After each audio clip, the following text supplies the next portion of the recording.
After buying the updates, you will receive them per email. Unzip the files with a suitable program.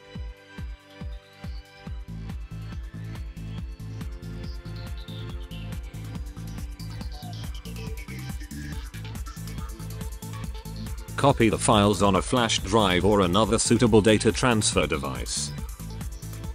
Connect the flash drive with the update files to the wheel alignment computer. Copy the files then.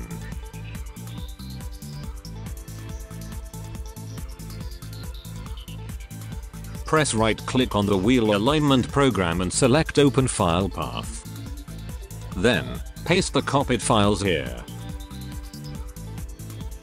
Select Replace Files and Destination afterwards.